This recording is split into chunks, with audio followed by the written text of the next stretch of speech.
Hello મિત્રો, કેમ છો બધા? મજામાં જશે તો આપણે થઈ ગયા રેડી, કેમ કે આજે આપણે છે ને સ્નેહ મિલન છે આપણા વારિયા પરિવારનો, એટલે આપણે સ્નેહ મિલનમાં જઈએ છીએ અત્યારે અને આપણે બધાને બહુ મજા કરવાની છે. અમે ત્યાં શું કરીએ છીએ તો તમે કન્ટિન્યુ બ્લોગ લેજો. તો ચાલો આપણે ત્યાં જઈને મળશું. હવે કેવી લાગુ કમેન્ટ કરી દેજો. પછી એને કી ભાઈ શીખવાડજો, એને કી અત્યારે એને કી મોડું જો આ બધા હાય ગાઈસ, આપણે છે ને અહીંયા પહોંચવા આવી ગયા છીએ. ટમેટા જેવા થઈ ગયા. તો આપણે કહેતા મહારાજા ફાર્મમાં, અમાર મહારાજા ફાર્મમાં જવાનું છે. બહુ આવ્યા નથી આવ્યા, તો આપણે પેલા આપણે અહીંયા ગાઈસ અમે લોટસ ની અંદર આવ્યા હતા અને અત્યારે જવાનું છે. તમને મજા આવી મહારાજા ફાર્મમાં. જો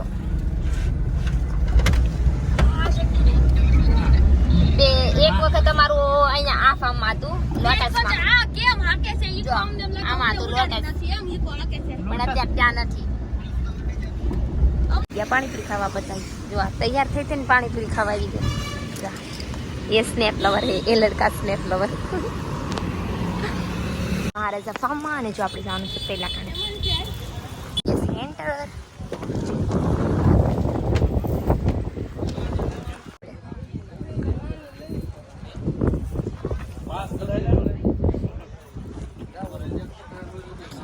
હવે થઈ જઈએ આપણે એન્ટર.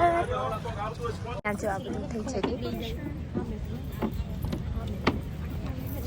અને જઈને ખુરશી ને બધું નખાઈ ગયું.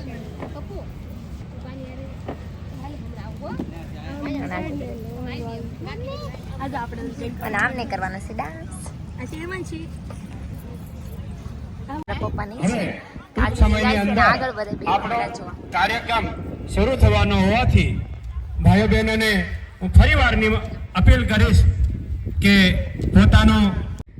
પોતપોતાનું સ્થાન ગ્રહણ કરશે.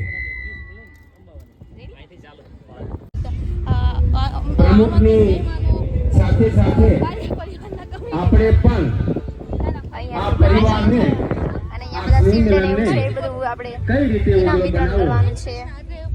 એમ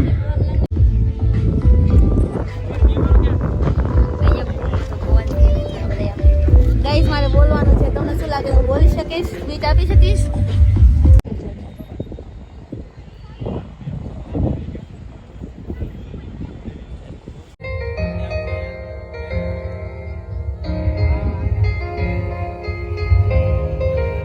અમારે મોટા ભાઈ સમાન અશોકભાઈ બારૈયા ઠેઠ જાફરાબાદ થી બારૈયા પરિવારને હૂંફ આપવા પધાર્યા હોય તો આપણે એમને બંને ભાઈઓને જોરદાર તાળીઓથી વધાવશું.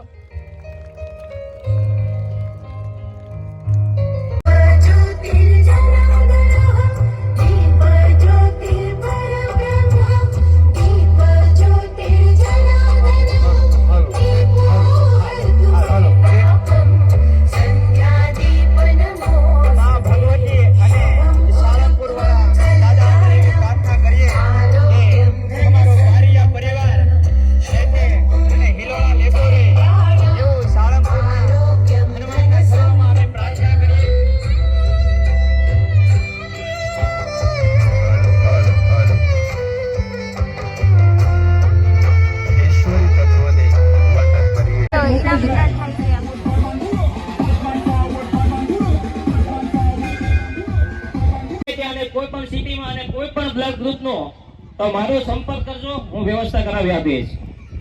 અને છેલ્લે મને રક્તદાન વિશે માહિતી આપવાનો ગોપીનાથજી મહારાજ કી સત્ય સંત સૌ બારૈયા પરિવારને મારા નમસ્કાર. મારું નામ બારૈયા રીતિ ભગાભાઈ છે.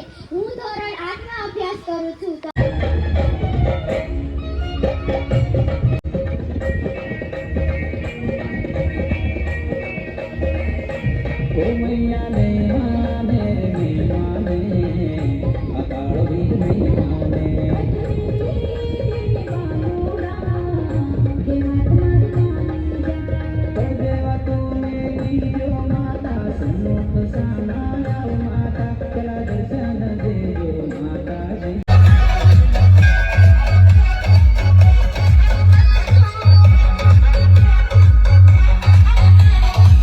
તમે મારી હાલત જોઈ શકો છો. અને આમ જુઓ, હા અત્યારે એવું થયું કે જમી કાઢી નીકળી ગયા છે ઘરે, કેમ કે થોડુંક બ્લોગ નહોતો લેવાનો. અને આપણે ચલો જઈએ અંદર. જો આવું ગેટ લાગે છે. કેટલો મસ્ત અને જાય છે આ બધા ઘરે. ગાઈસ ઘરે જઈએ જાવ મળે ને. અને અક્ષય બી આગળ જતો અક્ષય કો દેખ. અને જો આ બધા અને હાવ થાકી ગયા છે અને કંટાળી ગયા છે કેમ કે પહેરી ચણિયા ચોળી એટલા માટે